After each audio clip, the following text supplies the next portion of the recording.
Fisher love birds में सबसे ज़्यादा बीमारियां जो आती हैं उसकी सबसे बड़ी मेन वजह ये होती है कि जो उनका पानी जो होता है वो अगर आप सुबह शाम तब्दील नहीं करते तो सबसे ज़्यादा मसला पानी से ही पैदा होता है।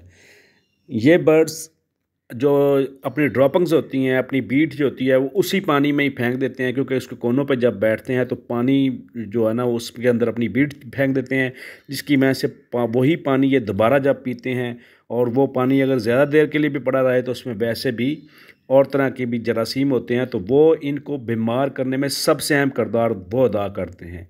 और दूसरी सबसे अहम चीज़ होती है जो आपकी खुराक होती है, अगर उसमें नमी आ जाए, मसलन उसमें पानी के छींटे पड़ जाएं या बारिश आ जाए तो उसमें कुछ जो खुराक है ना उसमें नमी रह जाए या खुराक आपकी ज़्यादा देर के लिए पड़ी रहे तो वो नुकसानदेह होती है।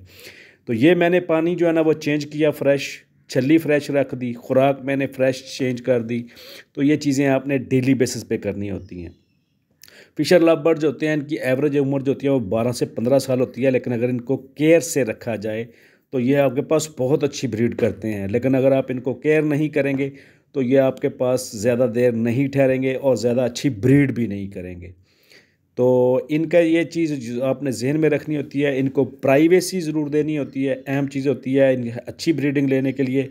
एक तो इनको प्राइवेसी आपने देनी है कि इनको ज़्यादा छेड़खानी ना हो, इनके बॉक्सेस में ज़्यादा छेड़खानी ना हो। दूसरा, इनको खुराक बहुत अच्छी देनी है। ये देखें, सूरजमुखी के बीज, पालक, छल्ली और फ्रेश पानी।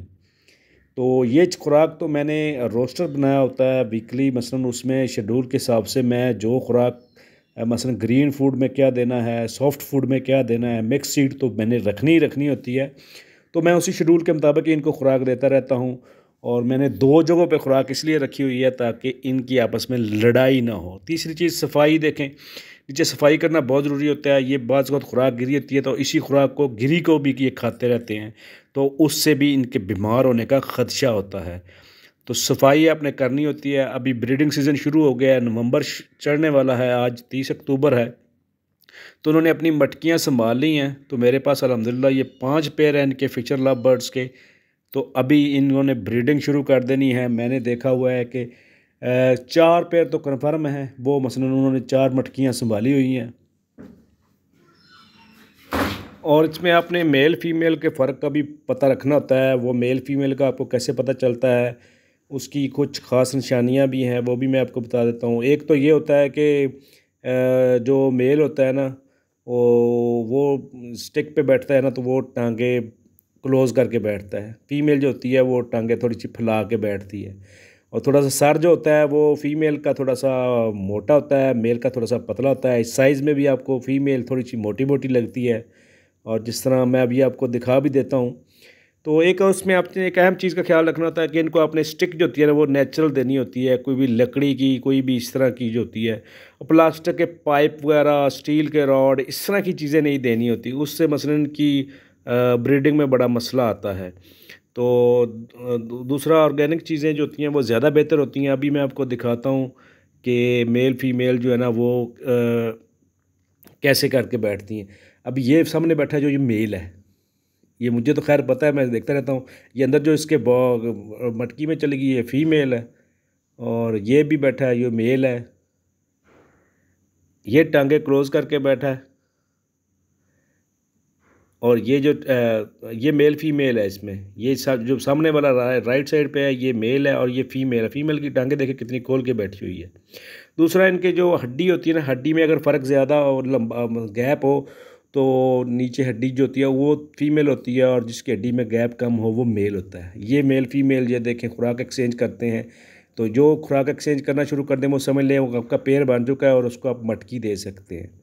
उसमें अच्छा नेस्टिंग मटीरियल दे दें और उसमें आप इनको खुराक जो है ना वो अच्छी दें, ताकि इनकी ब्रीडिंग जो है ना वो ज़्यादा अच्छी आएगी। उससे खुराक में आप इनको गर्म चीज़ें ज़्यादा खिलाएं, और इसमें में आप इनको दूसरा में विटामिन्स भी दे सकते हैं। इसमें आपने इनको कैल्शियम की कमी पूरी करने के लिए आप मसलन वो कैल्शियम ब्लॉक रख सकते हैं, या आप वो जो मछली का होता है वो भी आप रख दें, तो उससे भी मसलन की कैल्शियम पूरी हो जाती है।